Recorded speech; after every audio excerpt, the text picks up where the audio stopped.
జన విజ్ఞాన వేదిక అనేక అంశాలతో పాటు ఈ దేశ అభివృద్ధి, ఈ రాష్ట్ర అభివృద్ధి, జిల్లా అభివృద్ధి మొదలైన అంశాల మీద కూడా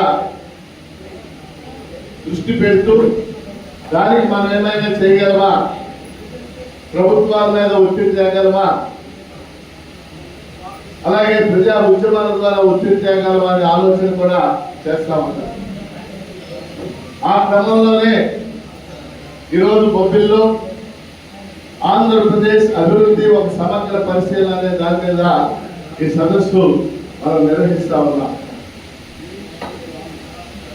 మొదటి అంశం మీ అందరి దృష్టికి తెచ్చేది ఆంధ్రప్రదేశ్ ఏర్పడటం. మీ అందరికీ తెలుసు, బ్రిటిష్ వాళ్ళు పరిపాలించేటటువంటి కాలంలో మన ప్రాంతం అంతా కూడా మద్రాస్ ప్రెసిడెన్సీలో ఉండేది. అంటే మద్రాస్ రాష్ట్రంలో బ్రిటిష్ వాళ్ళ అధీనంలో ఉండేది. కోస్తా జిల్లాలు, రాయలసీమ జిల్లాలు అన్ని కూడా. తెలంగాణని నైజాం నవాబ్ పరిపాలించేవారు. తెలుగు భాష మాట్లాడే ప్రజలకి ఒక రాష్ట్రం ఉండాలి అనే ఉద్యమం జాతీయోద్యమ కాలంలోనే ప్రారంభమైంది. ఆంధ్రులకి ఒక రాష్ట్రం ఉండాలి, ప్రథమాంధ్ర మహాసభ అని చెప్పేసి వైయా నరసింహశర్మ ఆయన నాయకత్వంలో 1913లో బాపట్లలో జరిగింది. 1926లో ఆంధ్ర యూనివర్సిటీ ఏర్పడింది. అంటే ఆంధ్ర అనే పేరు అన్నమాట. మీ అందరికీ తెలుసు, ఆంధ్ర యూనివర్సిటీ మొన్నే 100 ఏళ్ల ఉత్సవాలు జరుపుకుంది. 1926, ఇది 2026. అంటే ఆంధ్రులకి ఒక ప్రత్యేక రాష్ట్రం ఉండాలి అనేది ఉద్దేశం. వాస్తవంగా జాతీయోద్యమ కాలంలో జాతీయ కాంగ్రెస్ కూడా దాన్ని అంగీకరించింది, మహాత్మా గాంధీ కూడా దాన్ని అంగీకరించారు. కానీ స్వాతంత్రం వచ్చాక ఇవన్నీ ఇప్పుడు మనం కలపలేమని చెప్పేసి ఈ డిమాండ్ పక్కన పెట్టేశారు. అప్పుడు ఆంధ్రులకి ఒక ప్రత్యేక రాష్ట్రం ఉండాలి అనే ఉద్యమాలు స్టార్ట్ అయింది. అందులో ప్రధానమైన అంశం మీకు తెలిసిందే, పొట్టి శ్రీరాములు. పొట్టి శ్రీరాములు 56 రోజుల పాటు ఆమరణ నిరాహార దీక్ష చేసి తన ప్రాణాలు అర్పించారు. అలాగే అనేక మంది కృషి చేశారు. ఆ కాలంలోనే పుస్తలపల్లి సుందరయ్య పుస్తకం రాశాడు, విశాలాంధ్రలో ప్రజారాజ్యం. ఆ పుస్తకం పేరు. విశాలాంధ్ర అనేది ఒకటి ఏర్పడాలి, ఆ రాజ్యం ఎలా ఉండాలి, అక్కడ అభివృద్ధి ఎలా జరగాలని ఒక పుస్తకం రాశాడు. మొత్తం మీద ఈ కృషి ఫలితంగా 1953 అక్టోబర్ 1న ఆంధ్ర రాష్ట్రం ఏర్పడింది. మనకి తెలుసు, కర్నూలు రాజధాని, హైకోర్టు గుంటూరులో పెట్టారు. ఆ తర్వాత అనేక ప్రాంతాల నుంచి డిమాండ్లు వచ్చినాయి, మాకు భాషాధారంగా రాష్ట్రాలు పెట్టాలి అని చెప్పి. అప్పుడు ఇండియన్ గవర్నమెంట్, నెహ్రూ గారి ప్రభుత్వం ఎస్ఆర్సి అని ఒక కమిషన్ వేసి, ఎస్ఆర్సి అంటారు, అంటే స్టేట్స్ రీఆర్గనైజేషన్ కమిషన్. ఆ కమిషన్ ఏం చెప్పిందంటే భాష ఆధారంగా రాష్ట్రాలు ఏర్పడాలి అని. అందుకని ఏం జరిగింది, మలయాళ భాష కేరళ రాష్ట్రం, కర్ణాటక రాష్ట్రం ఏర్పడింది. అంటే అప్పుడు కర్ణాటకలో మైసూరు అనేవాడు. తమిళనాడు రాష్ట్రం ఏర్పడింది. ఇలా భాష, అందుకని ఎక్కువ రాష్ట్రాలు 1956లో ఏర్పడటం మీకు కనపడదు. మన రాష్ట్రం దగ్గరికి వచ్చేసరికి ఏం జరిగింది, అప్పటికే ఆంధ్ర రాష్ట్రం ఏర్పడి ఉంది. కోస్తా జిల్లాలు, రాయలసీమ జిల్లాలు దానిలో ఉన్నాయి. కానీ తెలంగాణ ప్రాంతం వేరుగా ఉంది. తెలంగాణ రాష్ట్రం పేరు. వాస్తవంగా మనం నిజాయితీగా మాట్లాడుకోవాలంటే తెలంగాణ నాయకులు ఆ రోజుల్లో ఆంధ్రప్రదేశ్ అనే ఉమ్మడి రాష్ట్రం ఏర్పడటానికి అంగీకరించలేదు, ఒప్పుకోలేదు. నెహ్రూ గారు అంతా కాంగ్రెస్ వాళ్ళే కదా, అంతా కాంగ్రెస్ వాళ్ళే కదా. నెహ్రూ గారు ఆ ప్రాంతం నుంచి 4 పెద్ద మనుషుల్ని, ఈ ప్రాంతం నుంచి 4 పెద్ద మనుషుల్ని పిలిచారు. ఈ 8 మంది పెద్ద మనుషులు కలిసి ఒప్పందాన్ని కుదుర్చుకున్నారు. దీన్నే పెద్ద మనుషుల ఒప్పందం అంటారు. ఆ ఒప్పందంలో నీళ్లు ఎలా పంచుకోవాలి, పదవులు, అంటే ఉదాహరణకి ఆంధ్ర వాడు ముఖ్యమంత్రి అయ్యాడు అనుకోండి, తెలంగాణ వాడు ఉప ముఖ్యమంత్రి. ప్రధానమైన 4 శాఖల్లో 2 తెలంగాణకి ఇస్తే 2 ఆంధ్రాకి ఇవ్వాలి. ఉద్యోగాలు ముల్కీ నిబంధనలు అమలు చేయాలి. అప్పట్లో ముల్కీ నిబంధన అని ఉండేది. నైజాం నవాబ్ కాలం ముల్కీ నిబంధన అంటే తెలంగాణ ప్రాంతంలో ఉద్యోగం పొందాలంటే 15 ఏళ్ళు తెలంగాణలో నివసించాలి. ఇవన్నీ అమలు చేయాలి అంటే వీటన్నిటి ఫలితంగా మన ఉమ్మడి ఆంధ్రప్రదేశ్ రాష్ట్రం ఏర్పడింది 1956 నవంబర్ 1. రాష్ట్రం ఏర్పడగానే నీలం సంజీవ్ రెడ్డి ముఖ్యమంత్రి అయ్యాడు. నీలం సంజీవ్ రెడ్డి ఏ ప్రాంతం వాడు? ఆంధ్రవాడు. రాయలసీమ అంటే ఆంధ్రవాడు లెక్క. అప్పుడు ఏం జరగాల? ఉప ముఖ్యమంత్రి ఎవరు అవ్వాలి? తెలంగాణ వాడు. ఉప ముఖ్యమంత్రి పదవులు ఏర్పాటే చేయలేదు. కొన్ని మాటలు చెప్తున్నారు.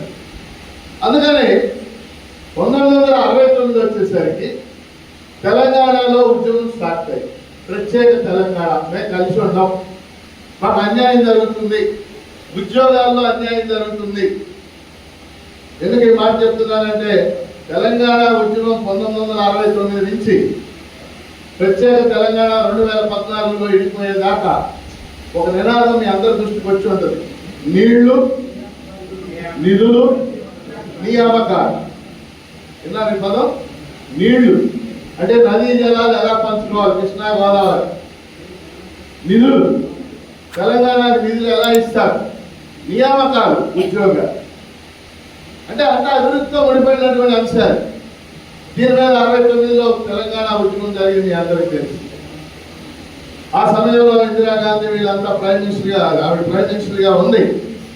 ఆవిడ అప్పుడు ఉన్నటువంటి ముఖ్యమంత్రి చేత రాజీనామా చేయించింది. ఆయన పేరు కాసు బ్రహ్మానంద రెడ్డి అని ఉండేవాడు. చేయించి నరసింహారావు గారిని ముఖ్యమంత్రి చేసి కొంతకాలం తర్వాత ముల్కీ నిబంధనలు చల్లేటట్టు తీర్పు ఇవ్వమని పివి నరసింహారావు ప్రభుత్వం, అప్పుడు ఆయన ముఖ్యమంత్రి, సుప్రీంకోర్టులో కేసు వేసి మీరు ఇలా వేస్తారా అని. ఇక్కడ అంటే మన ఆంధ్ర పార్టీలో 1972లో ఒక ఉద్యమం స్టార్ట్ అయింది. మీలో సీనియర్స్ తెలుసు, జై ఆంధ్ర.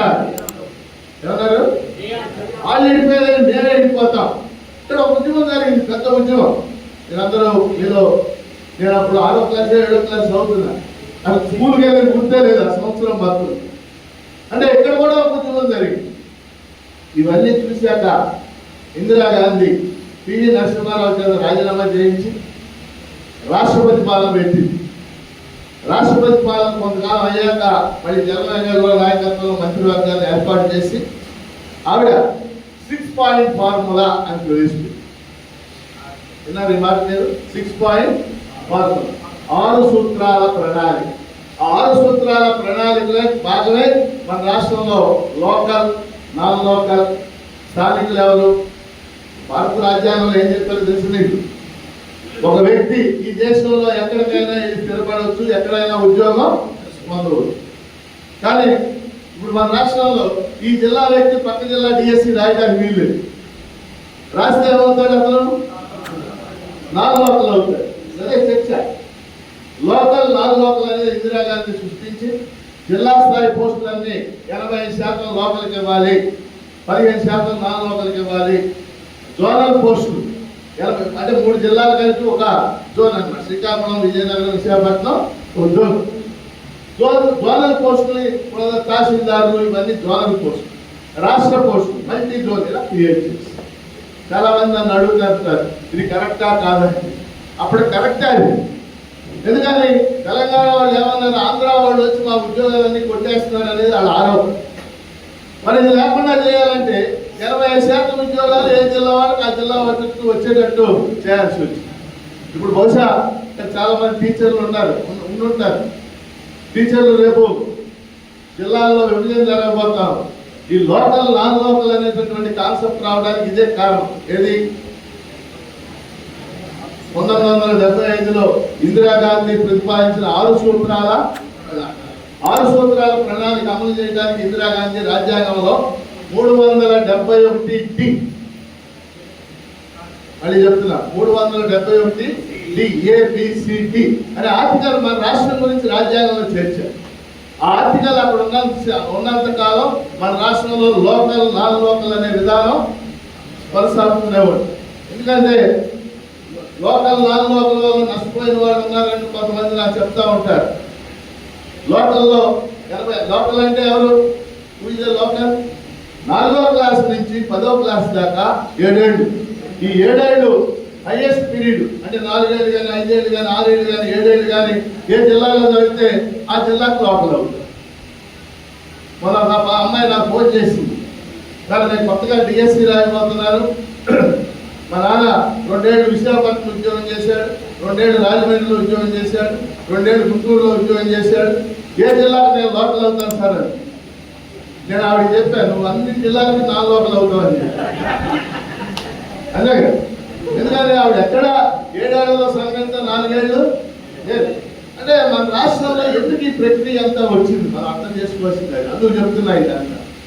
అంటే నీళ్లు అభివృద్ధి, నిధులు అభివృద్ధి, నియామకాలు అంటే ఉద్యోగాలు అభివృద్ధి, వీటన్నిటి మీద చర్చ జరిగింది. కాబట్టి ఇదంతా అదంతా జరిగినప్పటికి కూడా తర్వాత కె. చంద్రశేఖరరావు తెలంగాణ రాష్ట్ర సమితిని స్థాపించడం, ఆ ఉద్యమం కొనసాగటం, రాజశేఖర్ రెడ్డి చనిపోయాక ఆ ఉద్యమానికి ఊపు రావటం, వాటన్నిటి ఫలితంగా రాష్ట్ర విభజన జరగటం.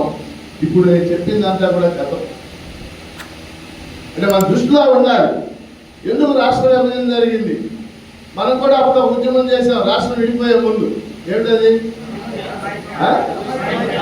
సమైక్యాంధ్ర. మన ఉద్యమంలో భావోద్వేగం లేదు, వాళ్ళ ఉద్యమంలో భావోద్వేగం ఉంది. మనం అర్థం చేసుకోవాల్సిందే.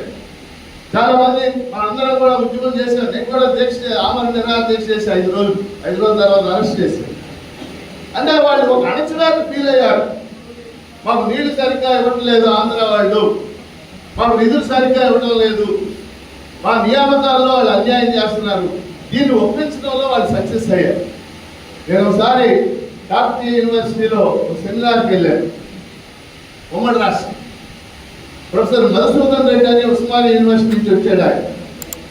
అప్పుడు రాష్ట్రం కలిసి ఉంది. ఆయన సెమినార్లో మాట్లాడుతూ ఆయన ఏమన్నాడు తెలుసా? చివరికి సినిమా వాళ్ళకు కూడా తెలంగాణ వాళ్ళు లోపు అయిపోయాం. చివరికి సినిమా వాళ్ళకు కూడా మనం తెలంగాణ వాళ్ళం లోపు అయిపోయాం. సినిమాల్లో హీరోలకేమో ఆంధ్ర భాష, విలన్లకేమో తెలంగాణ భాష. మీకు అర్థమైందా పాయింట్?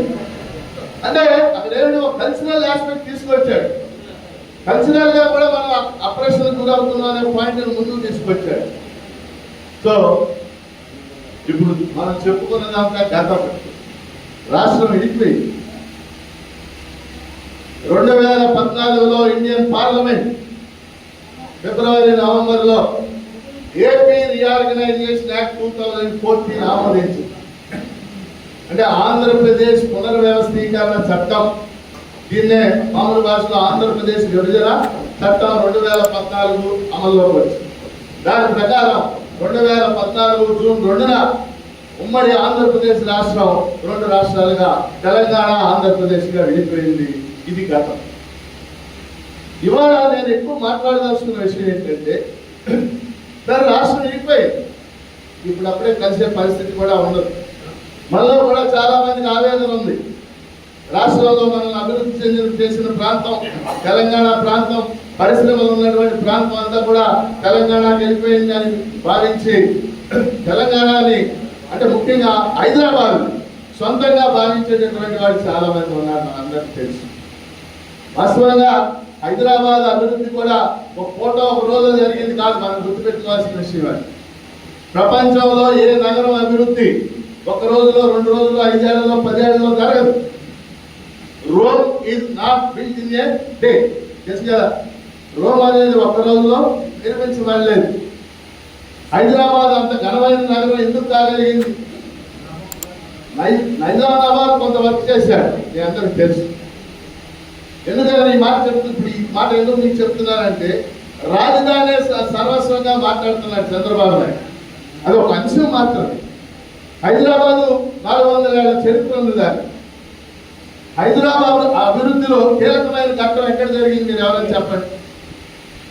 హైదరాబాద్ వాళ్ళ మహానగరంగా రూపొందడంలో కీలకమైన ఘట్టం ఎక్కడ జరిగింది? 1955-70 మధ్య జరిగింది. 1955, 70 మధ్య ఎక్కడ ఏం జరిగింది? అక్కడ భారత ప్రభుత్వం ఒక 20 భారీ పరిశ్రమలు పెట్టింది. పెద్ద పెద్ద పరిశ్రమ ప్రభుత్వ రంగంలో. మనం కొన్ని పరిశ్రమల పేర్లు మనం వింటాం. BHEL విన్నారు కదా, BHEL మీ బంధువులు కూడా ఉంటుంటారు. ECIL, Midhani, DRDL, IDPL, Allwyn, HMT, ఇవన్నీ పెద్ద పెద్ద పరిశ్రమలు. ఈ పరిశ్రమల్లో పనిచేయడానికి 23 జిల్లాల నుంచి అనేక వేల మంది హైదరాబాద్ వెళ్ళారు. నా చిన్నతనంలో మా గ్రామం నుంచి 100 మంది వెళ్ళారు హైదరాబాద్. ITI పాస్ అయిన వాళ్ళు, పాలిటెక్నిక్ పాస్ అయిన వాళ్ళు, వీళ్ళంతా కూడా. ఇవాళ హైదరాబాద్లో మీరు కోకట్పల్లి కాలనీ అంటుంది, KPHB అంట. కోకట్పల్లి కాలనీ అడుగట్టుకుంది ఆ రోజుల్లో. దాని పక్కనే ప్రగతి నగర్ ఉంది. IDPL ఎంప్లాయీస్ దాన్ని కట్టుకున్నాక. అంటే ప్రభుత్వ రంగ పరిశ్రమలు పెద్ద ఎత్తున వచ్చినటువంటి రోజుల్లో హైదరాబాద్ లో కీలకమైన అభివృద్ధి జరిగింది. తర్వాత ఎన్టీ రామారావు బస్ స్టాండ్ అయి కట్టాడు. ఆ తర్వాత చంద్రబాబు నాయుడు హైటెక్ సిటీ కట్టాడు. ఆ తర్వాత Rajasekhara Reddy outer ring road ఇవన్నీ వేశాడు. అలా ఎప్పుడు కూడా అభివృద్ధి అలా కాలక్రమంలో జరుగుతూ వస్తుంది. విశాఖపట్నం అయినా అంతే కదా. నేను విశాఖపట్నంలో 40 ఏళ్ల క్రితం చదువుకున్న ఆంధ్ర యూనివర్సిటీ, 6 ఏళ్ళు ఉన్న Andhra university. MA political science, MA social work, MA education, 3 MA చదివారు. అంటే అప్పుడు చదువుతా ఉండేవాళ్ళు. అలా ఒక MA అయిపోయాక రూల్స్ కూడా ఒప్పుకునేవారు. ఆ చదువుకునే రోజుల్లో PHPV అని ఉండేది విశాఖపట్నం. PHPV factory. దానికోసం ఉద్యమాలు జరిగితే వెళ్ళేవాడు. గాజువాక వెళ్తే గాజువాక టీ కూడా దొరికేది కాదు. టీ కొట్లు కూడా ఉండేది కాదు గాజువాక. కానీ విశాఖపట్నం ఉక్కు కర్మాగారం నిర్మాణం తర్వాత గాజువాకే ఒక మహానగరంగా మారిపోయింది. ఈరోజు మనం చూస్తాం. ఈరోజు ఆంధ్రప్రదేశ్లో 670 మండలాలు ఉన్నాయి. ఈ 670 మండలాల్లో తలసరి ఆదాయం అంటాం, పర్ క్యాపిటా ఇన్కమ్ హైయెస్ట్ ఉన్న మండలం గాజువాక మాత్రం. ఎందుకని గాజువాకలో హైయెస్ట్ పర్ క్యాపిటా ఇన్కమ్ ఉంది? అక్కడ ఎంప్లాయ్మెంట్ ఉంది కాబట్టి, పరిశ్రమలు వచ్చినాయి కాబట్టి, ఉక్కు కర్మాగారం వచ్చింది కాబట్టి. అభివృద్ధి ఎప్పుడు కూడా అలా జరుగుతుంది. ఆ క్రమంలో పరిశ్రమలు రావాలి, IT కంపెనీలు రావాలి, అలా జరుగుతుంది. ఈ పాత చరిత్ర అభివృద్ధి క్రమం ఎలా జరుగుతుందని చెప్పడానికి మాత్రమే మీకు చెప్పాను. ఇక రెండో అంశానికి వస్తాను. 2014 తర్వాత ఈ 12 ఏళ్లలో ఆంధ్రప్రదేశ్లో ఎక్కడ అభివృద్ధి జరగాలని చెప్పబోయే ముందు ఈ అందరూ దృష్టి, అసలు అభివృద్ధి అంటే ఏంటి? What is development? దీని మీద చాలా పెద్ద డిబేట్. చాలా సంవత్సరాలు ఎకనామిక్స్ లో, అంటే అర్థశాస్త్రంలో, మీలో చాలా మంది అర్థశాస్త్రం చదివి ఉంటారు. అభివృద్ధి అంటే 3 అంశాలు పరిగణనలో తీసుకునేవారు. ఒకటి తలసరి ఆదాయం, అంటే ప్రజల యొక్క తలసరి ఆదాయం పెరగదు. 2 స్థూల ఉత్పత్తి పెరగదు. ఒక రాష్ట్రానికి కానీ ఒక దేశానికి కానీ స్థూల ఉత్పత్తి పెరగదు. స్థూల ఉత్పత్తి అంటే ఇంగ్లీష్లో మనం GDP అంటాం. ఏమంటాం? Gross domestic product. అంటే వ్యవసాయ రంగం, పారిశ్రామిక రంగం, సేవల రంగం, ఈ 3 రంగాల్లో కలిపి ఒక సంవత్సర కాలంలో సేవల ఉత్పత్తి విలువని GDP అంటారు. మన రాష్ట్రాన్ని మనం తీసుకున్నాం అనుకోండి, తలసరి ఆదాయం ఎంత ఉంది, రాష్ట్ర స్థూల ఉత్పత్తి ఎంత ఉంది, ప్రజల జీవన ప్రమాణాలు ఎలా ఉన్నాయి, దీన్ని బట్టి అభివృద్ధిని లెక్కేస్తామని చెప్పుకుంటా వచ్చారు. కానీ ఇది మీరందరూ ఇక్కడ ఉన్న పెద్దలందరూ అర్థం చేసుకోవాల్సి కూడా ఉంటుంటారు. ECIL, Midhani, DRDL, IDPL, Allwyn, HMT, ఇవన్నీ పెద్ద పెద్ద పరిశ్రమలు. ఈ పరిశ్రమల్లో పనిచేయడానికి 23 జిల్లాల నుంచి అనేక వేల మంది హైదరాబాద్ వెళ్ళారు. నా చిన్నతనంలో మా గ్రామం నుంచి 100 మంది వెళ్ళారు హైదరాబాద్. ITI పాస్ అయిన వాళ్ళు, పాలిటెక్నిక్ పాస్ అయిన వాళ్ళు, వీళ్ళంతా కూడా. ఇవాళ హైదరాబాద్లో మీరు కోకట్పల్లి కాలనీ అంటుంది, KPHB అంట. కోకట్పల్లి కాలనీ అడుగట్టుకుంది ఆ రోజుల్లో. దాని పక్కనే ప్రగతి నగర్ ఉంది. IDPL ఎంప్లాయీస్ దాన్ని కట్టుకున్నాక. అంటే ప్రభుత్వ రంగ పరిశ్రమలు పెద్ద ఎత్తున వచ్చినటువంటి రోజుల్లో హైదరాబాద్ లో కీలకమైన అభివృద్ధి జరిగింది. తర్వాత ఎన్టీ రామారావు బస్ స్టాండ్ అయి కట్టాడు, ఆ తర్వాత చంద్రబాబు నాయుడు హైటెక్ సిటీ కట్టాడు, ఆ తర్వాత Rajasekhara Reddy outer ring road ఇవన్నీ వేశాడు. అలా ఎప్పుడు కూడా అభివృద్ధి అలా కాలక్రమంలో జరుగుతూ వస్తుంది. విశాఖపట్నం అయినా అంతే కదా. నేను విశాఖపట్నంలో 40 ఏళ్ల క్రితం చదువుకున్న ఆంధ్ర యూనివర్సిటీ, 6 ఏళ్ళు ఉన్న Andhra university, MA political science, MA social work, MA education, 3 MA చదివారు. అంటే అప్పుడు చదువుతా ఉండేవాళ్ళు. అలా ఒక ఎంఏ అయిపోయాక గ్రూప్స్ కూడా ఒప్పుకునేవారు. ఆ చదువుకునే రోజుల్లో పిహెచ్పివి అని ఉండేది విశాఖపట్నం. పిహెచ్పి ఫ్యాక్టరీ, దానికోసం ఉద్యమాలు జరిగితే వెళ్ళేవాడు. గాజువాక వెళ్తే గాజువాక టీ కూడా దొరికేది కాదు, ఈ కొట్టు కూడా ఉండేది కాదు గాజువాక. కానీ విశాఖపట్నం ఉక్కు కర్మాగారం నిర్మాణం తర్వాత గాజువాకే ఒక మహానగరంగా మారిపోయింది. ఈరోజు మనం చూస్తాం. ఈరోజు ఆంధ్రప్రదేశ్ లో 670 మండలాలు ఉన్నాయి. ఈ 670 మండలాల్లో తలసరి ఆదాయం అంటాం, పర్ క్యాపిటల్ ఇన్కమ్ హైయెస్ట్ ఉన్న మండలం గాజువాక మాత్రమే. ఎందుకంటే గాజువాకలో హైయెస్ట్ పర్ క్యాపిటల్ ఇన్కమ్ ఉంది.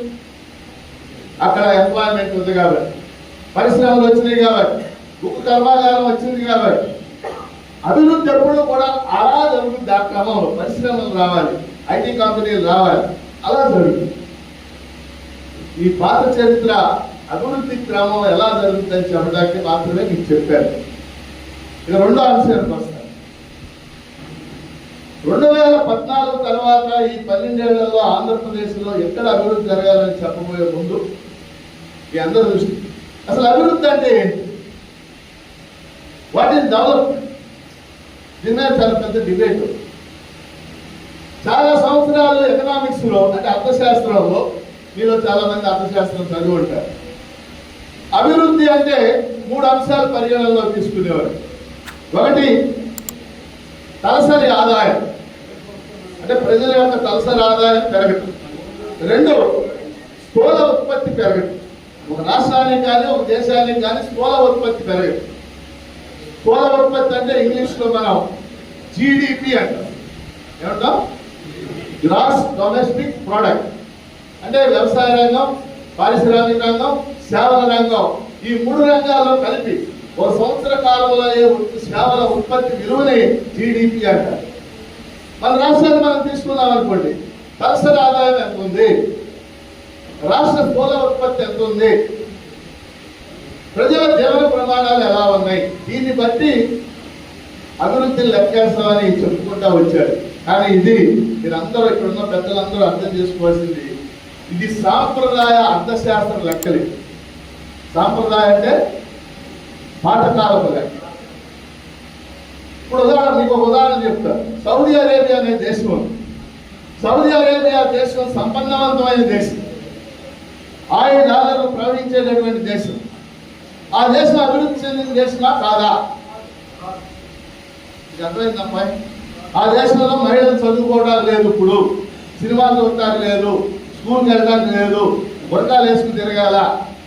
$1,000 ఉన్నాయి ఆ దేశంలో, కానీ చదువు తదితర విషయాల్లో ఆ దేశం చాలా వెనుకబడి. నేను మీకు ఉదాహరణ చెప్తున్నాను. అలాగే మొదటి అంశం మీ అందరి దృష్టికి తేదలుచుకుంది, వాట్ ఈజ్ డెవలప్మెంట్? కేవలం ఆర్థికాభివృద్ధే అభివృద్ధి కాదు. అది ఇప్పుడు శాస్త్రవేత్తలు చెప్తున్నటువంటి విషయం. కేవలం ఆర్థికాభివృద్ధి అవసరం, ఆర్థికాభివృద్ధి లేకుండా రూపాయలు రావు. ఒక కుటుంబానికి కానీ, ఒక దేశానికి కానీ, ఒక రాష్ట్రానికి కానీ ముందేం జరగాలి? ఆర్థికాభివృద్ధి జరగాలి, అది అవసరం, అది కాదంటారు. కానీ ఇప్పుడు ఏం చెప్తున్నారంటే పెద్దలంతా, అనేక మంది అర్థశాస్త్ర నిపుణులు, మీలో చాలా మంది, కొంతమంది పేర్లు మీరు ఎలా, ఒకరు మీ అందరూ తెలిసిన వ్యక్తి అమర్త్య సేన్. లేటెస్ట్ గా మీరు వినాల్సినటువంటి పేరు జాన్ పికెటీ అని ఆయన ఆధ్వర్యంలో లేటెస్ట్ గా ఇన్ఈక్వాలిటీస్ ఆఫ్ ద వరల్డ్ అనే ఒక పుస్తకం వచ్చింది. ఈక్వాలిటీస్ ఆఫ్ ద వరల్డ్ కాదు, ఏంటది?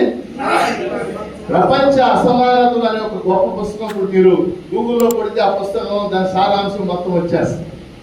ఇన్ఈక్వాలిటీస్ ఆఫ్ ద వరల్డ్ అనే పుస్తకాన్ని జాన్ పికెటీ అని చెప్పేసి ఆయన రాశారు. ఇలాంటి వాళ్ళందరూ చెప్తుంది ఏంటంటే అభివృద్ధి అంటే కేవలం ఆర్థిక అభివృద్ధి కాదు, అది అవసరం. దాంతో పాటు ఇంకా 4 అభివృద్ధులు చెప్తున్నారు వాళ్ళు. రెండోది ఏం చెప్తుంది వాళ్ళందరూ, ప్రాంతీయ అభివృద్ధి జరగాలి, అంటే రీజనల్ డెవలప్మెంట్, అంటే అన్ని ప్రాంతాలు అభివృద్ధి జరగాలి. ఇవాళ ఆంధ్రప్రదేశ్లో ఉమ్మడి రాష్ట్రం నుంచి విడిపోయారు, అన్ని ప్రాంతాలు సమానంగా అభివృద్ధిలో ఉన్నాయా ప్రశ్నించి. ఉత్తరాంధ్ర వెనకబడి ఉందంటున్నాం, శ్రీకాకుళం, విజయనగరం, విశాఖపట్నం. రాయలసీమ 4 జిల్లాలు వెనకబడి ఉన్నాయి. రాయలసీమ 4 జిల్లాలు, ఉత్తరాంధ్ర 3 జిల్లాలు, 7 జిల్లాలు వెనుకబడిన జిల్లాలని విభజన చట్టమే గుర్తించింది, మనం కాదు. విభజన చట్టంలోనే ఆ విషయాన్ని చెప్పారు. అంతేకాదు అభివృద్ధి చెందిన జిల్లాల్లో కూడా అనేక వెనుకబడిన ప్రాంతాలు. ఇప్పుడు నేను గుంటూరు జిల్లాలో ఉంటాను, గుంటూరులో ఉంటాను. గుంటూరు ఉమ్మడి జిల్లాలో పల్నాడు అనే ఒక ప్రాంతం, పల్నాడు ఇన్నుంటారు. పల్నాడు అనేటటువంటి ప్రాంతం ఈ రోజుకి మంచినీళ్ళు దొరకని గ్రామాలు 70-80 గ్రామాలు. ఇప్పుడు కృష్ణా జిల్లా, విజయవాడ చాలా అభివృద్ధి చెందిన మనం చెప్పుకుంటాం, మీ అందరికీ తెలుసు. కృష్ణా జిల్లాకి కరెక్ట్ గా 50 కిలోమీటర్ల దూరం, మీకు కావాల్సిన వెళ్ళి చూడండి. కృష్ణా జిల్లా విజయవాడకి కరెక్ట్ గా 53 కిలోమీటర్లు. ఏకొండూరు అనే మండలం, ఆ మండల జనాభా 55,000. ఈ 55,000 మండల జనాభాలో 25,000 మంది ట్రైబల్స్, అంటే గిరిజనులు. ఆ ఏకొండూరు మండలంలో 3,000 మంది కిడ్నీ జబ్బులు వచ్చి ఇప్పటికి 500 మంది చచ్చిపోయారు. ఇప్పటికీ ఎక్కడిది, విజయవాడకి 53 కిలోమీటర్ల దూరం. ఇక్కడ ఉదాహరణలో చచ్చిపోతున్నారు, ఇది పార్ట్. కానీ ఏకొండూరు, నేను వాళ్ళ ఇళ్ళకి వెళ్ళాను, ఒక ఇంటికి వెళ్ళాను, ఒక ఆవిడ వాళ్ళ మనవడితో నుంచున్నాను. ఆ కిడ్నీ జబ్బు వచ్చి ఆవిడ కొడుకు చచ్చిపోయాడు, ఆవిడ కోడలు చచ్చిపోయాడు, ఆవిడ భర్త చచ్చిపోయాడు, ఇప్పుడు చనిపోయాడు. ఆవిడ మనవడు మాత్రమే మిగిలి ఉన్నారు. కాబట్టి మనం అభివృద్ధి చెందిన ప్రాంతాల్లో కూడా అనేక వెనుకబడిన ప్రాంతాలు ఉంటాయి అనేది మనం గుర్తించాల్సినటువంటి విషయం. సో రెండో అభివృద్ధి మనం గుర్తుపెట్టుకోవాల్సింది ఏంటంటే ప్రాంతీయ అభివృద్ధి జరగాలి. మొదటి అభివృద్ధి ఏంటి, ఆర్థిక అభివృద్ధి. రెండో అభివృద్ధి ప్రాంతీయ, అంటే అన్ని ప్రాంతాలని వీలైనంత డెవలప్ చేయడానికి ప్రయత్నం చేయాలి. ఏ ప్రభుత్వం, నేను పార్టీల గురించి మాట్లాడతాను. మూడోది చాలా ముఖ్యమైనది, ఇది జాగ్రత్తగా అర్థం చేసుకోవాలి. మూడోది మానవాభివృద్ధి, ఇంగ్లీష్ లో హ్యూమన్ డెవలప్మెంట్.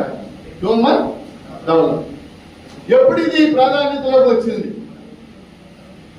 ఐక్యరాజ్య సమితిలో యుఎన్డిపి అనే సంస్థ, యునైటెడ్ నేషన్స్ డెవలప్మెంట్ ప్రోగ్రామ్ అనే సంస్థ. ఆ సంస్థ 1990లో అమర్త్య సేన్ ఒక కోరి ఇంత చెప్పే కదా. అమర్త్య సేన్ పేరు, అమర్త్య సేన్ అంటే మీ అందరికీ తెలుసు, నోబెల్ బహుమతి గ్రహీత, economics, one of the great minds of India. ఆయన ఉన్నారు, ఇంకా కలకత్తాలో నివసిస్తున్నారు. ఐక్యరాజ్య సమితి ఆయన ఏం కోరిందంటే, మీరు మానవాభివృద్ధి నివేదికని ప్రతి సంవత్సరం మాకు తయారు చేసి ఇవ్వాలి అని కోరి. మానవాభివృద్ధి అంటే ఏమిటి, వాట్ ఈస్ హ్యూమన్ డెవలప్మెంట్? వాళ్ళు 7 అంశాలు పేర్కొన్నారు. ఒకటి చదువు, 2 అక్షరాస్యత, 3 ఆరోగ్యం, 4 శిశు మరణాలు, 5 మహిళల యొక్క స్టేటస్, అంటే మహిళలకు ఉన్న స్వేచ్ఛ, 6 కొనుగోలు శక్తి. మళ్ళీ చెప్తున్నారు, ఆ సమాజంలో చదువు ఎలా ఉంది, అక్షరాస్యత ఎలా ఉంది, శిశు మరణాలు ఎంత ఉన్నాయి, అంటే 1000 మంది పిల్లలు పుడితే ఎంతమంది చనిపోతున్నారు, ఆరోగ్యం ఎలా ఉంది, స్టేటస్ ఆఫ్ ఉమెన్ ఎలా ఉంది, అలాగే కొనుగోలు శక్తి ఎలా ఉంది. ఈ అంశాల ఆధారంగా మానవాభివృద్ధిని 1990 నుంచి ఇది 2026 ప్రతి సంవత్సరం హ్యూమన్ డెవలప్మెంట్ రిపోర్ట్ రిలీజ్ అవుతా ఉంది. ప్రతి సంవత్సరం 2024-25లో వచ్చింది, 25 ఇంకా రాదా, త్వరలో వస్తుంది. హ్యూమన్ డెవలప్మెంట్ రిపోర్ట్ లో మొదటి 5 స్థానాలు ఎప్పుడు కూడా Norway, Sweden, Denmark, Finland, New Zealand ఇవన్నీ ఉన్నాయి. అమెరికా 40లో 30లో ఉంది. శ్రీలంక 92లో ఉంది. శ్రీలంక మామూలుగా దివాళా తీసిన దేశం మనం మాట్లాడుకుంటాం, కానీ 92లో ఉంది. చైనా 66-70 మధ్య ఉంటుంది. భారతదేశం గత 30 ఏళ్ళుగా కూడా 130 నుంచి 133 మధ్య ఉంటుంది. అర్థమైంది నా పాయింట్. 175 దేశాలు లెక్కేస్తే యుఎన్డిపి భారతదేశం 130 కానీ 131 కానీ 132 కానీ 130. మరి ఇది మానవాభివృద్ధి సాధించినట్టే మీరు చెప్పండి. అంటే ఈ పారామీటర్స్ లో మనం చాలా వెనుకబడి ఉన్నాం కదా, హెల్త్ లో వెనుకబడి ఉన్నాం కదా. ఏదేదో జరిగిపోయిందని మాట్లాడుతున్నాం.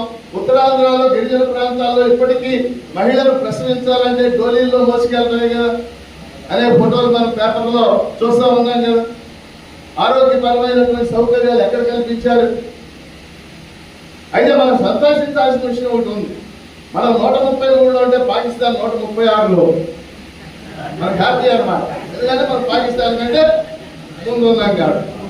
అలా సంతోషించాల్సింది తప్పితే 130 అనేది సంతోషించదగ్గ విషయం కాదు. సో ఆర్థికాభివృద్ధి, ప్రాంతీయ అభివృద్ధి, మానవాభివృద్ధి. 4వది లేటెస్ట్ గా ఎకానమిస్టులు అందరూ చేర్చారు ఇంక్లూజివ్ డెవలప్మెంట్. ఇంక్లూజివ్ అంటే సమ్మిళిత అభివృద్ధి అంటే ఏంటి? సమాజంలో ఆర్థికంగా సామాజికంగా మనుషులందరూ ఒకటిగా లేరు. కులాలుగా విడిపోయి ఉన్నారు, వృత్తులుగా విడిపోయి ఉన్నారు. ఉదాహరణకి మన ఆంధ్రప్రదేశ్ మీరు తీసుకోండి, 5,40,00,000 మంది మనుషులు ఉన్నాం. 5,40,00,000. ఈ 5,40,00,000 మంది మనుషుల్లో సుమారు 50% బీసీ, 50%, 17% ఎస్సీ, 6% ఎస్టీ, 9% మైనారిటీ. బీసీలు ప్లస్ ఎస్సీలు ప్లస్ ఎస్టీలు ప్లస్ మైనారిటీలు ఇది కూడా 80%. కమ్మ 4%, రెడ్లు 6%, కాపు 8%, క్షత్రియులు 1%, బ్రాహ్మణులు 1%, వైశ్యులు 1%. అంటే సుమారుగా రేపు జనాభా లెక్కలు కులం ఆధారంగా జరుగుతుంది. వాటిల్లో కూడా సుమారు ఈ అంకెలు ఉంది. మీరు వచ్చాక కావాలంటే చూడండి. అంటే ఈ అంకెలు ఎందుకు చెప్తున్నానంటే బీసీలు, ఎస్సీలు, ఎస్టీలు వీళ్ళలో కొంతమంది చదువుకుని ఉద్యోగాలు చేస్తా అభివృద్ధి చెందిన వాళ్ళు ఉండొచ్చు, ఉన్నారు. కానీ వీళ్ళలో ఎక్కువ మంది ఇప్పటికీ వ్యవసాయ కూలీలుగా, అసంఘటిత కార్మికులుగా, పేదవాళ్ళుగా కొనసాగుతున్న సంగతి మన అందరికీ తెలుసు. ఇక్కడ సమ్మిళిత అభివృద్ధి అంటే ఏంటంటే ఇంక్లూజివ్ డెవలప్మెంట్ అంటే ఎస్సీలు, ఎస్టీలు, బీసీలు, మైనార్టీలు వీళ్ళందరి యొక్క అభివృద్ధి జరగాలి. ఇది ఇంక్లూజివ్ డెవలప్మెంట్. 4వది, మొదటిది economic development, 2 regional development, 3 human development, 4 inclusive development. 5వది ఇప్పుడు శాస్త్రవేత్తలు ఇంపార్టెన్స్ ఇస్తుంది, సుస్థిర అభివృద్ధి, సస్టైనబుల్ డెవలప్మెంట్ అంట. సస్టైనబుల్ ఇది కూడా ఇప్పుడున్న పరిస్థితుల్లో ఇంపార్టెంట్. సస్టైనబుల్ డెవలప్మెంట్ అంటే ఏంటంటే సమాజం అంతా కూడా సహజ వనరుల మీద ఆధారపడి మనం పొందే వస్తువులన్నీ సహజ వనరుల ద్వారా మనకు వస్తుంది. న్యాచురల్ రిసోర్స్ ఇస్తారు. అడవులు న్యాచురల్ రిసోర్స్, భూమి సహజ సంపద, ఖనిజాలు సహజ సంపద. వీటిని కాపాడుకుంటూ అభివృద్ధిని సాధించాలి, అవసరమైన మేరకు వాడుకోవాలి. ఇది సస్టైనబుల్ డెవలప్మెంట్. కానీ ఇప్పుడు ఏం జరుగుతుందో మీ అందరికీ కూడా తెలుసు. నిన్న విజయవాడలో ఒక సెమినార్ జరిగితే వెళ్ళాను. తిరుపతి దగ్గర మంగంపేట, తిరుపతి దగ్గర అక్కడ పరైటీస్ అనే ఖనిజం దొరుకుతుంది. పరైటీస్, దాన్ని తెలుగులో ముక్కురాయి అని. ప్రపంచంలో పరైటీస్ లో 70% ఆ మంగంపేటలోనే ఉంది. మొన్నటిదాకా ప్రభుత్వ అధీనంలో ఉంటే అది అవసరమైన మేరకు అక్కడ తవ్వుతా ఉండేవాడు, తవ్వి తీసుకునేవాడు. అది అవసరం. ఆయిల్ డ్రిల్లింగ్ చేయాలంటే ఆ వెరైటీస్ అనేటటువంటిది అవసరం. ఇప్పుడు ప్రైవేట్ వాళ్ళకి అప్పు చెప్తే ప్రైవేట్ వాళ్ళు ఈ 4-5 ఏళ్లలోనే 70%తో వేసింది. అర్థమైంది పాయింట్. ఓబులాపురం కళ్యాణం గురించి మీరు అందరూ వినుంటారు. గోదావరి మీద ఒకటి, కృష్ణానది మీద ఒకటి, పెన్నా నది మీద ఒకటి. తర్వాత కట్టిన భారీ ప్రాజెక్టులే లేవు. ఏ ప్రాంతంలో నీళ్లుంటే అవి ఉపయోగించాలి ఆ ప్రజల కోసం. ఉత్తరాంధ్రలో పుష్కలమైన సహజ వనరులు ఉంది, పుష్కలమైన నీళ్లు ఉంది. ఇవాళ వంశధార ప్రాజెక్ట్, నాగావళి, జంజావతి, ఉత్తరాంధ్ర సుజల స్రవంతి, ఏది పూర్తయింది చెప్పండి న్యాయం? ఏది పూర్తయింది ఈ ప్రాజెక్టులు? అలాగే రాయలసీమలో హంద్రీనీవా, గాలేరు నగరి ఇలాంటి ప్రాజెక్టు. మీకు ఒక ఉదాహరణ చెప్తారు. ప్రకాశం జిల్లాలో నేను కనీసం 100 గ్రామాలకు వెళ్ళాను, అంటే నా దగ్గరగా. ప్రకాశం జిల్లాలో 400 గ్రామాల్లో క్లోరిన్ కంటెంట్ ఉంది. తెలుసు కదా, నీళ్ళల్లో క్లోరిన్ కంటెంట్, క్లోరైడ్.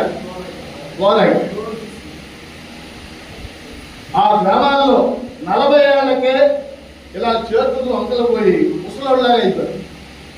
ఆ గ్రామాల్లో ప్రజల్లో 90% పళ్ళ మీద పచ్చగా కానపట్టు, చాలా నీళ్లు లేకపోవడం. నేను ఈ మధ్య ఒంగోలు దగ్గర పీసీ పల్లెలో మండలం, ఆ ఊళ్ళో ఆ ఊళ్ళో 5,000 జనాభా అయితే 2,000 మంది కిడ్నీ జబ్బులు, నీళ్లు లేక.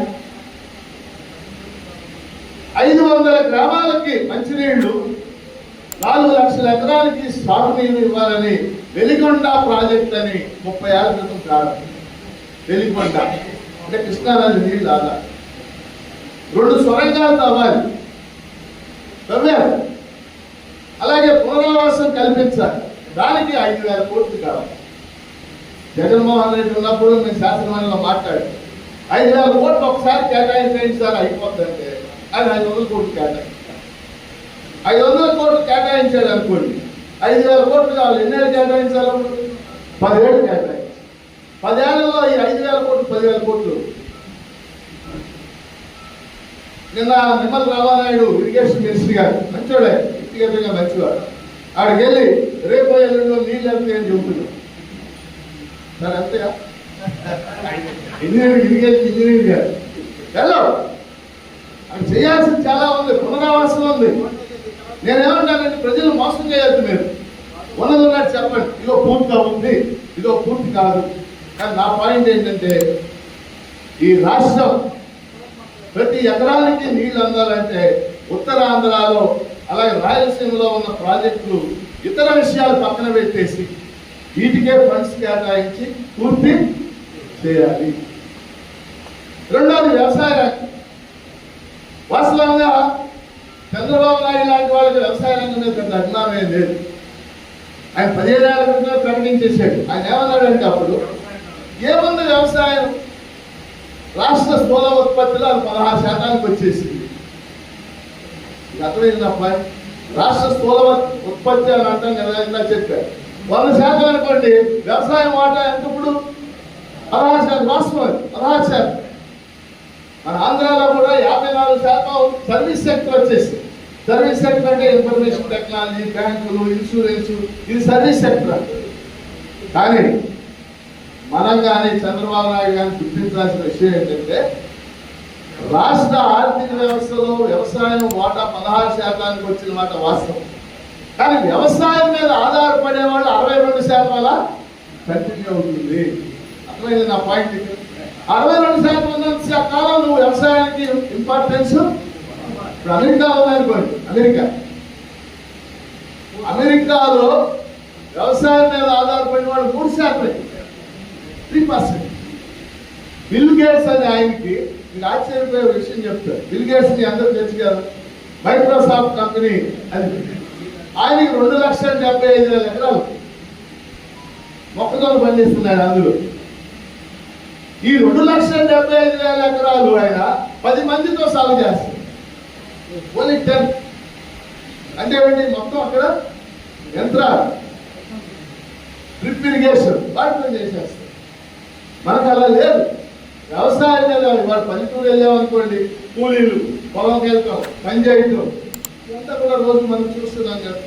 కాబట్టి వ్యవసాయం లేకుండా నీకు ఆర్థిక వ్యవస్థ ఎలా ముందుకెళ్తుంది ఆంధ్రప్రదేశ్లో? దాని వాటర్ తగ్గిపోవచ్చు. 62% దాని మీద ఆధారపడి ఉన్నారు. కౌలు రైతులు దాని మీద ఆధారపడి ఉన్నారు. ఈరోజు చంద్రబాబు నాయుడు 2 ఏళ్లలో కూటమి పాలన అద్భుతంగా ఉందన్నారు. ఆయన ముందు ఉండవచ్చు. కానీ 2 ఏళ్లలో ఒక్క పంటకు కూడా గిట్టుబాటు ధర లేదు. శనగలు కానీ, పొగాకు కానీ, పత్తి కానీ, మిర్చి కానీ, కోకో పంటనే వేస్తున్నారు గోదావరి జిల్లాలో. ఒక్క పంటకు కూడా గిట్టుబాటు ధర లేదు. కాబట్టి నా మొదటి అంశం ఏంటంటే అభివృద్ధిలో వ్యవసాయాన్ని కాపాడుకోవాలి, రైతాంగాన్ని కాపాడుకోవాలి, ఇరిగేషన్ కాపాడుకోవాలి. రెండోది పరిశ్రమలు పెట్టాలి. అది ఐటీ పరిశ్రమలు కావచ్చు, ప్రభుత్వ రంగ పరిశ్రమలు కావచ్చు. ఇవాళ ఆంధ్రప్రదేశ్లో ఒక విశాఖపట్నం నగరంలో మినహాయిస్తే ఎక్కడా కూడా 1000 మంది కార్మికులు పనిచేసే పరిశ్రమ ఒకటి కూడా లేదు. మనం ఆ రోజుల్లో ఏమనుకున్నామంటే రాష్ట్రం వెళ్ళిపోయినప్పుడు ప్రత్యేక హోదా వస్తుంది. మీకు గుర్తున్న ప్రత్యేక హోదా అని మాట మర్చిపోయారు. గుర్తుంది. మన్మోహన్ సింగ్ రాష్ట్రం వెళ్ళిపోయేటప్పుడు ఆయన ప్రైమ్ మినిస్టర్ 5 ఏళ్ల ప్రత్యేక హోదా ఇస్తాం ఆంధ్రప్రదేశ్కి, పరిశ్రమలు అభివృద్ధి చేసుకోవచ్చారు. బిల్లు ప్రవేశపెట్టారు. వెంకయ్యనాయుడు అప్పుడు రాజ్యసభలో ప్రతిపక్ష నాయకుడు. ఆయన లేచి ఇది అన్యాయం, 5 ఏళ్ళు కాదు 10 ఏళ్ళు ఇవ్వాలి. 2014 మేలో జరిగిన ఎలక్షన్లో మన్మోహన్ సింగ్ ఓడిపోయాడు. మోడీకి 5 లేదు, 10 లేదు, అసలు ఏమి ప్రత్యేక హోదానే లేదు. పాచిపోయిన లడ్డు అయిపోయింది. ప్రత్యేక హోదా ఉంటే ఏం జరిగేదంటే అనేక మంది రాయితీల కోసం ఆంధ్రప్రదేశ్లో పరిశ్రమలు పెట్టడానికి వచ్చేవాడు. ముఖ్యంగా విజయనగరం లాంటి జిల్లాలో, అనంతపురం లాంటి జిల్లాలో, ప్రకాశంలో తొలకొండ అనే ఊరు ప్రకాశం జిల్లా 30,000 ఎకరాలు ప్రభుత్వ భూములు ఖాళీ. అలాంటి కూడా అనేక పరిశ్రమలు పెట్టారు. ఇవాళ పరిశ్రమలు రాకుండా ఆంధ్రప్రదేశ్ అభివృద్ధి చెందదు. పరిశ్రమలు రాకుండా రాజధాని అభివృద్ధి చెందదు. ఇవాళ రాజధాని అమరావతి అని చెప్తున్నారు. ఆయన ఎంత చేసినా ముందుకెళ్తా. బిల్డింగ్ లేవు, కొన్ని రావచ్చు, బిల్డింగ్లు కొన్ని వస్తాయి. కానీ చంద్రబాబు నాయుడు ఊహించిన విధంగా లక్షలాది మంది ప్రజలు అక్కడ రావాలని ఆయన కోరిక. అర్థమైంది? హైదరాబాద్ వెళ్ళినట్టు లక్షలాది మంది ప్రజలు అక్కడ రావాలంటే ఏం జరగాలి? అక్కడ ఉద్యోగాల కల్పన జరగాలి, పరిశ్రమలు రావాలి, దాంట్లో ఐటీ పరిశ్రమలు రావాలి. పరిశ్రమలు మన రాష్ట్రంలో మనకు నా దగ్గరికి 60 మంది పిల్లలు వస్తారు, బీటెక్ అయిపోయిన వాళ్ళు. ఉద్యోగం రాలా ఇంకా. ఎలా ఏం చేయబోతున్నావు అంటే హైదరాబాద్ వెళ్తున్నాను సార్, అమీర్పేట వెళ్తున్నాను, మైత్రివనం వెళ్తాను. అర్థమైంది? 3 మాటలు మీకు. హైదరాబాద్ అమీర్పేటలో మైత్రివనంలో ఏముంది? 200 కంప్యూటర్ కోచింగ్ ఇచ్చే సెంటర్లో ఇప్పుడు అక్కడ పోతున్నాడు. కానీ నేను విజయవాడ వెళ్తున్నాను ఆవిడ చెప్తున్నాను. ఇంకా వాతావరణం రాలా, వాతావరణం రాదు. అక్కడికి వచ్చి స్థిరపడిన వాడు ఒకటి కూడా లేదు. రాజధాని ఎక్కడ ఉండాలి ఏమిటి ఆ ప్రశ్న ఎంతలా అక్కడే ఉండలేమండి. అది సెంటర్ ఆఫ్ ద స్టేట్.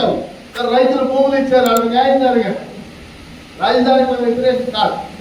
కానీ అది జరిగేటటువంటి అభివృద్ధి క్రమం వాస్తవంగా మీకు ఒక విషయం చెప్తారా. రాజధానిలో లేటెస్ట్గా 18 విద్యా సంస్థలకి చంద్రబాబు నాయుడు ప్రభుత్వం 844 ఎకరాలు ఇచ్చింది. 18 విద్యా సంస్థలు అంటే బిడ్స్ పిల్లని, అందులో ఒకటి కూడా ప్రభుత్వ విద్యా సంస్థలు. ఒకటి all private universities, all private colleges. ఇది మంచికి దారి. ప్రైవేట్ విద్యా సంస్థలు ఏం చేస్తాయి? వ్యాపారం చేస్తాయి. ఆల్రెడీ అక్కడ ఉన్నాయి, బిట్టలు ఉంది. ఎవడు అక్కడ చేరాలన్నా 4 ఏళ్ళకి 3.5 లక్షలు, 4 ఇంటూ 3.5 కట్టించేది అక్కడ చేరాలి. ఆఖరికి అక్కడ భూములు ఇచ్చిన రైతుల పిల్లలకు కూడా రాయితీ లేవా. కాబట్టి పరిశ్రమలు రావడానికి ముఖ్యంగా విజయనగరం లాంటి జిల్లాల్లో, శ్రీకాకుళం లాంటి జిల్లాల్లో పెద్ద ఎత్తున కృషి జరగాల్సినటువంటి అవసరం ఉంది.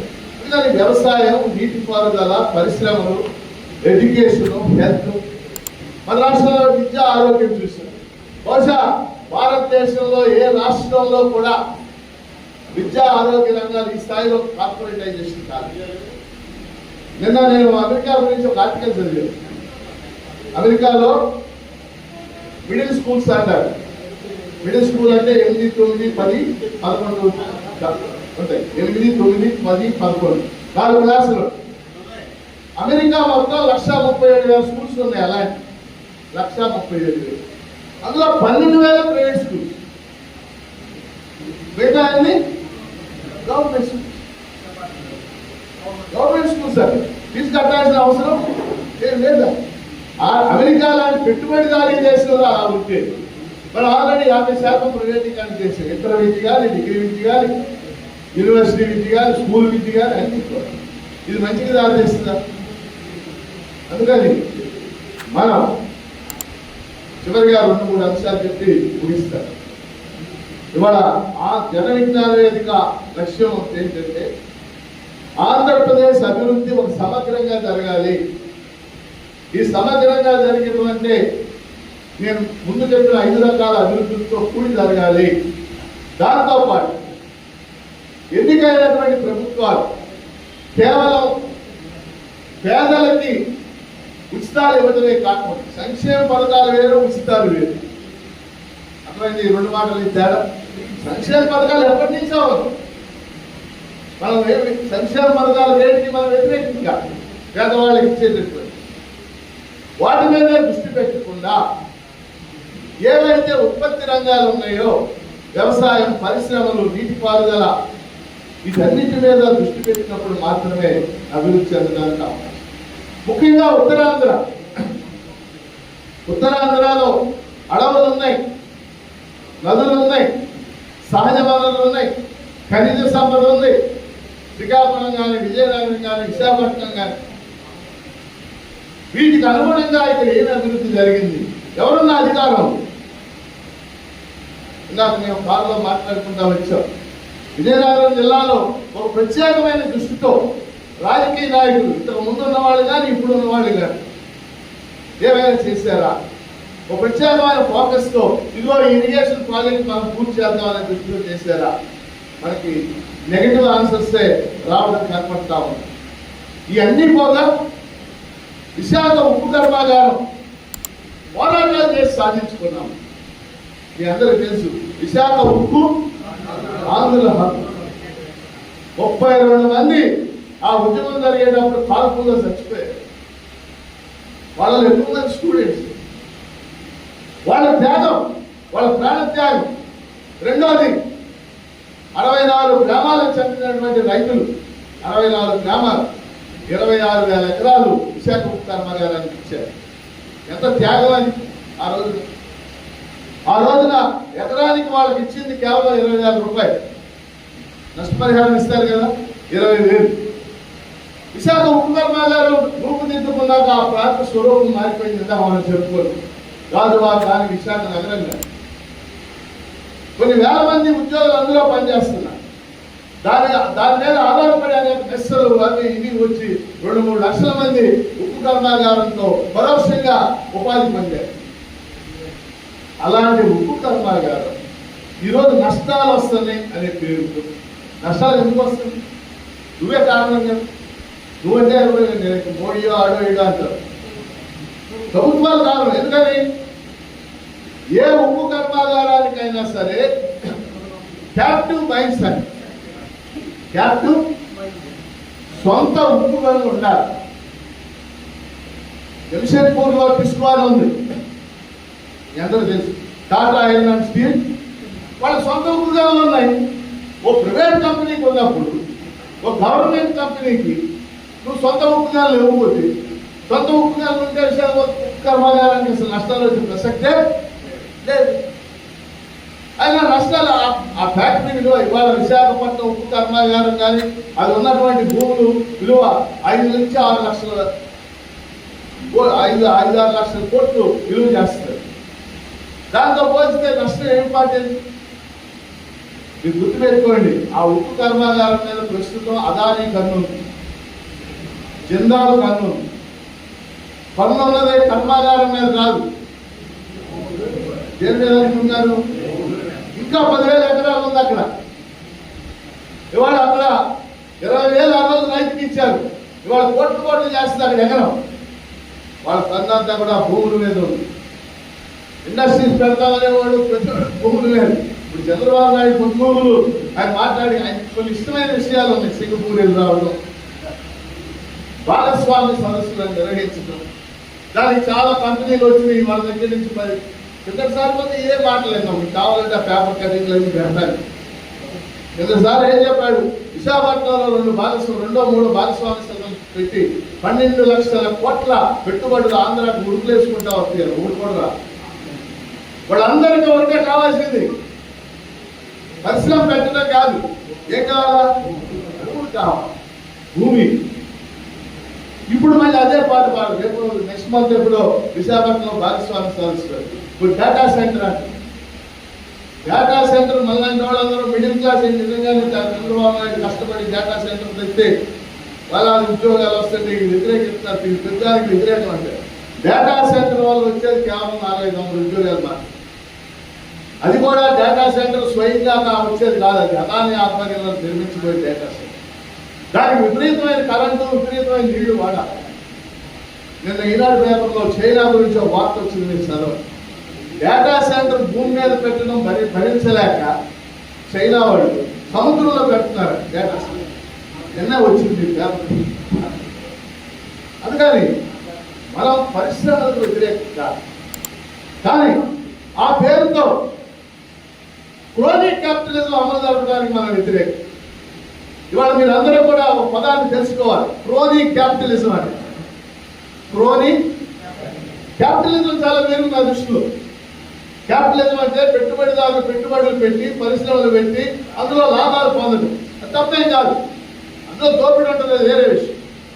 క్రోనీ క్యాపిటలిజం అంటే పెట్టుబడులు ఉండవు, ఏముండవు, ఏమీ లేకుండానే రాజకీయ అధికారంలో ఉన్న వాళ్ళు తమ అనుచరులకి భూములు, ఖనిజాలు ఇవన్నీ పంచడం. అది రాజశేఖర రెడ్డి పెంచాడు, తర్వాత రెడ్డి పెంచాడు, ఈయన భూములు ఇచ్చేస్తారు, 1000 ఎకరాలు సెల్ఫ్ పేరుతో ఇచ్చేస్తారు, పరిశ్రమల పేరుతో ఇచ్చేస్తారు. కానీ అక్కడ పరిశ్రమలో ఉండవు. నేను స్వయంగా ఒకసారి కాకినాడ సెల్స్కి వెళ్ళాం. అప్పుడు నేను శాసనమండలి సభ్యులు ఉన్న హౌస్ కమిటీ అని వేస్తారు, ఆ కమిటీలో నేను మెంబర్. కాకినాడలో ఒక ఐటీ సెల్ పెట్టడానికి ఒక ఆయన 150 ఎకరాలు ఇచ్చి, ఐటీ అంటే ఇన్ఫర్మేషన్. ఆ 150 ఎకరాలు ఎవరు? చిన్న రైతులు, ఎకరం 2 ఎకరాలు 3 ఎకరాలు పోగైతే 150 ఎకరాలు. అక్కడికి వెళ్ళి చూసాం, చర్చ ఏమీ లేదు అక్కడ. ఆయన ఏం చేశాడంటే 50 ఎకరాలేమో ఫ్లాట్ చేసి అమ్మేసింది వాస్తవం. మిగిలిన 100 ఎకరాలు బ్యాంకులో తాకట్టు పెట్టి లోన్ తీసుకుంది. మన తెలుగులో కొన్ని సినిమాలు అంతే వస్తూ ఉంటాయి, సొమ్ము ఒకటిది సోము ఒకటిది అంటే ఏమన్నా అర్థం ఉందండి. ఇలాంటి ఎక్కువ పరిశ్రమ.